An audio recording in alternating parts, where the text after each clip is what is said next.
Watch TV, c'est la première chaîne high-tech et loisirs. Alors Laurent, vous aviez passé un bon moment la semaine dernière pour discuter un petit peu de cet album, Gérard dans les pattes de Depardieu. Exactement, un super album d'ailleurs. Ah ouais, excellent, hein, moi ça m'a bien fait rire. Ah bah écoutez, je vous propose qu'on retrouve Mathieu pour en parler avec lui. Mathieu Sapin, bonjour. Vous venez de sortir aux éditions d'Argo, Gérard dans les pattes de Depardieu. Quelle aventure! Oui, c'est exactement ça. C'est-à-dire que c'est pour ça que sur la couverture, j'ai mis comme ça un dessin qui évoque un peu la bande dessinée d'aventure, parce que je l'ai rencontré par le biais d'un projet de documentaire en 2012 et je ne savais pas du tout où je mettais les pieds. Et je me suis rendu compte qu'en suivant quelqu'un comme Gérard Depardieu, tout peut arriver. On s'est retrouvé, donc, comme je le montre sur la couverture, à faire du sidecar sur les montagnes d'Azerbaïdjan. On a fait de l'hélicoptère, on a fait du 4x4 dans des torrents. Enfin, oui, donc c'est vraiment l'aventure. Ouais. Alors vous étiez en même temps sur un projet à l'Élysée. Quel drôle de parallèle, passer de François Hollande à Gérard Depardieu. Oui, mais justement, c'est ce qui m'a aussi décidé à accepter la proposition pour le suivre dans ce documentaire initial. C'est que comme j'avais suivi la campagne de François Hollande, j'avais envie de changer un peu de décor. Et quand on m'a proposé donc de suivre Depardieu, je me suis dit que c'était parfait, que ça faisait une espèce de grand écart tout à fait réjouissant. En réalité, j'ai fait les deux en même temps. C'est-à-dire que j'étais un jour à suivre Depardieu et la semaine d'après à l'Élysée. Alors c'est vraiment un monstre à tous les sens du terme, monstre du cinéma bien sûr, hein, il a baigné toute notre enfance, mais il y a un côté très très excessif. Oui, c'est-à-dire qu'avec lui tout déborde, et je dirais même qu'aujourd'hui il est allé tellement loin dans la démesure qu'il n'y a pas de retour en arrière possible. Même par rapport à la France où maintenant il est obligé de sortir des frontières. C'est quelqu'un je trouve, à l'échelle de la France, c'est un des personnages les plus connus, les plus impressionnants. Ouais.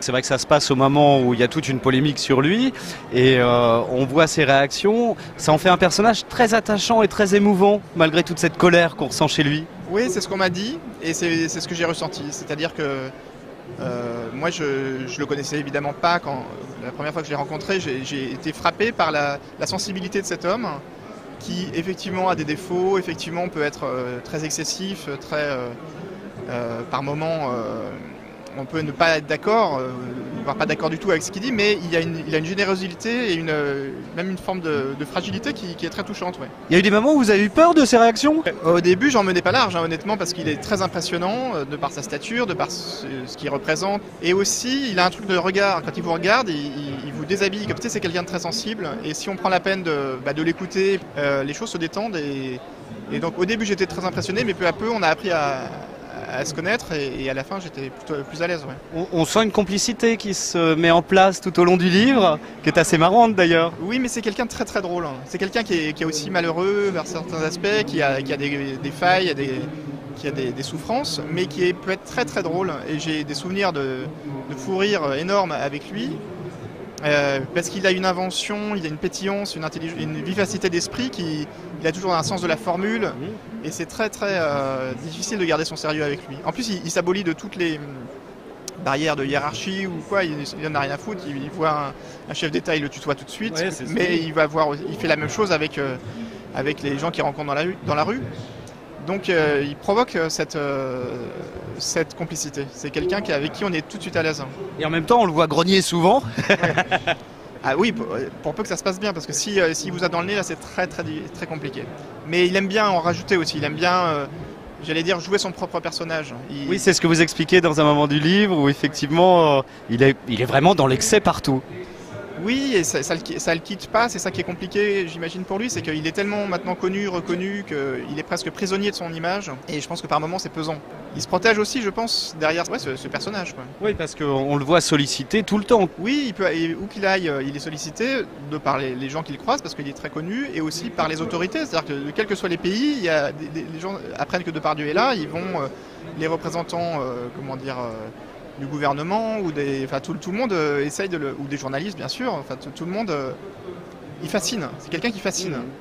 Et il est fascinant et qui souffre de cet excès de reconnaissance et de célébrité, de fascination.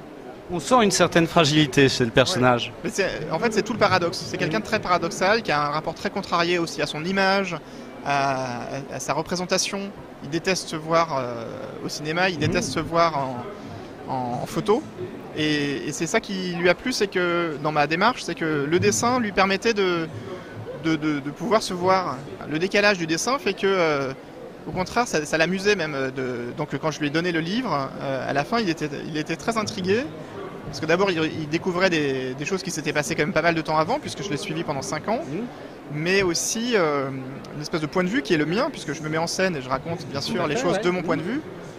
Et il était assez étonné et amusé, et donc il lisait les pages, c'était très, très marrant, il lisait les pages comme ça à haute voix avec le ton, et comme si c'était quelqu'un d'autre, quoi. Et donc cette mise à distance, je pense, lui était agréable. On le voit entouré d'œuvres d'art, Oui. de grands artistes extraordinaires. Quel est son rapport à la bande dessinée, justement ? Il le dit lui-même, la bande dessinée ça l'intéresse pas tellement, enfin il n'a pas une culture BD pardon. Il y avait eu l'album de Cabu sur Inspecteur la Bavure déjà qui était sorti il y a plusieurs années. Alors là, tout à fait, mais j'avoue que je ne l'ai pas eu en main. Vous n'avez pas échangé Il faudrait que Non, on n'en a pas parlé. Vous lui en avez parlé, vous lui avez montré le livre bien sûr à sa sortie et il l'a accueilli très positivement. Il a vraiment bien aimé le lire et surtout ce qu'il a aimé c'est une forme de, même si c'est très subjectif, une forme de vérité. C'est-à-dire que ça montrait le personnage dans une vérité qui échappe parfois dans l'excès de médiatisation. On a tendance à caricaturer. Et moi je voulais aller au-delà de la caricature, montrer un portrait qui est plus juste. Et donc ça lui a plu, ouais. Et ça peut le réhabiliter aux yeux des Français à votre avis ? Alors ce qui me surprend beaucoup, c'est que là depuis que le livre est sorti, c'est il y a peu de temps, mais j'ai beaucoup de réactions qui me disent « Ah mais je le voyais pas comme ça, ça me donne un autre...